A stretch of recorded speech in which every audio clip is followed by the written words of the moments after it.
हमारा तरीको चौधरी भूपेंद्र सिंह हुड्डा और उदय भानजी का धन्यवाद का प्रोग्राम था जी। अब की बात हरियाणा प्रांत के अंदर जो लोकसभा के इलेक्शन हुए, उस लोकसभा के इलेक्शन के अंदर हरियाणा के लोगों ने कांग्रेस के प्रति बहुत भारी आस्था दिखाई और सारे हिंदुस्तान में सबसे ज़्यादा परसेंटेज जो वोट 43.6% वोट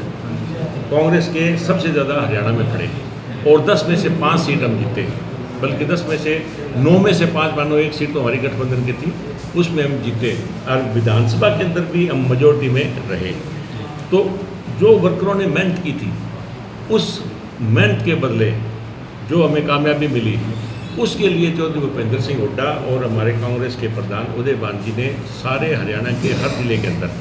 कार्यकर्ताओं का धन्यवाद का प्रोग्राम बनाया। उसी प्रोग्राम के तहत ये 12 तारीख का प्रोग्राम था और उसमें मैं फतेहाबाद हलके के और फतेहाबाद ज़िले के सारे कार्यकर्ताओं का तहे दिल से आभार व्यक्त करता हूँ कि इस बात के महत्व को समझते हुए चौधरी भूपेंद्र सिंह हुड्डा के प्रोग्राम और उदय भानजी के प्रोग्राम के महत्व को जानते हुए बहुत भारी तादाद में, और वास्तव के अंदर ये सच्चाई है कि वो एक कार्यकर्ता सम्मेलन था, वो एक रैली में तब्दील हो गया और बड़े अच्छे लोगों ने वहाँ पर बैठ के आगे आने वाले विधानसभा के चुनाव के बारे में चौधरी भूपेंद्र सिंह हुड्डा जी ने जो दिशा निर्देश दिए, उसके अंदर भी वर्करों ने बड़ा अच्छा हुंकारा भरा और हमें उम्मीद ही नहीं, पूरा विश्वास है कि 3 महीने बाद जब विधानसभा के चुनाव होंगे तो लोकसभा में जो परफॉर्मेंस रही, सिरसा लोकसभा में 9 के 9 हल्कों में बड़े अच्छे मार्जिन से कांग्रेस हर हल्के में जीती। इसी तरीके से हमें पूरा विश्वास है और यही विश्वास हमने हुड्डा साहब को दिलाया, पर्टिकुलर फतेहाबाद ज़िले की तरफ से, कि फतेहाबाद ज़िले में हमारे 3 कॉन्स्टिट्यूंसी है, तीनों के तीनों हल्कों में हम यहाँ से कांग्रेस को विजयी बनाएंगे ताकि आने वाले वक्त में एक बार फिर हरियाणा प्रदेश के अंदर चौधरी भूपेंद्र सिंह हुड्डा के नेतृत्व में कांग्रेस की सरकार बने और हरियाणा जो है विकास के साथ साथ अमन चैन की तरफ जाए। अभी क्षेत्र में क्या आपको समस्याएं लग रही हैं जो लोगों की समस्याएं हल होनी चाहिए? देखो, भट्टू इलाके के अंदर जैसे मैंने कहा, सबसे बड़ी समस्या यहाँ है, एक तो सेम की समस्या है,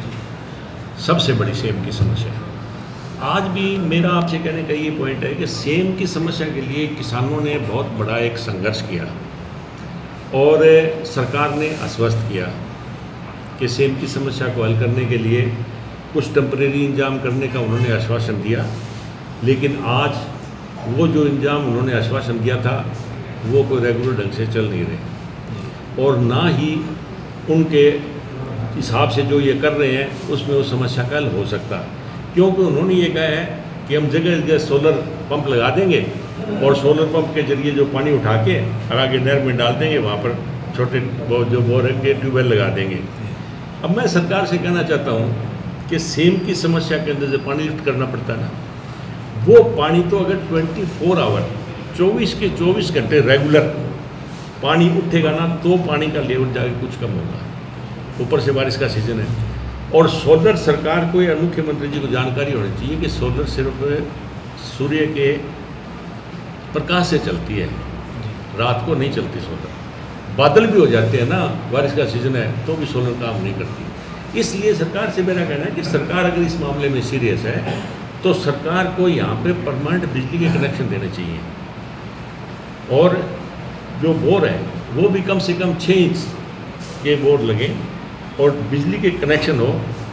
और बिजली के कनेक्शन अगर ना हो तो वहाँ पर टेम्परेरी जनरेटर सेट रखा जाए और जो जमींदार हैं उनको डीजल मुहैया करवाया जाए और 24 घंटे वो चले, तो जाके कुछ समस्या का हल हो सकता है। दूसरी जो समस्या है हमारी ये है कि ड्रेन है। अब पिछली बार भी आपने देखा कि ये जो सेम की समस्या आती है उसमें ड्रेन का भी बहुत बड़ा रोल है, क्योंकि ड्रेन की आगे खुदाई नहीं है, अब भी नहीं है। जांडवाड़ा से आगे आप सरसा के इलाके में जाके देखो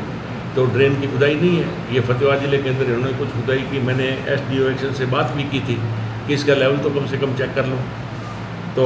वो भी पर्टिकुलर खुदाई नहीं हो रही। और ड्रेन की जब तक खुदाई होके आगे पानी का डिस्पोजल नहीं होगा तो ड्रेन काम नहीं करेगी।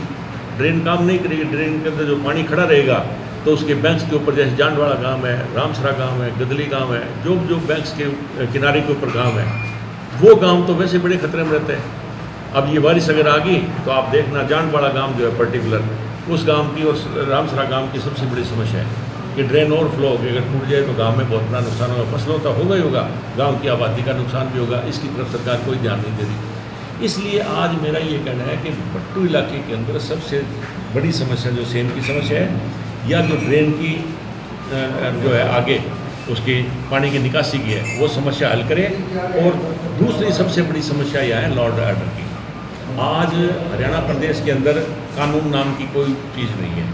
आज कानून व्यवस्था बिल्कुल ठप हो चुकी है और सरेआम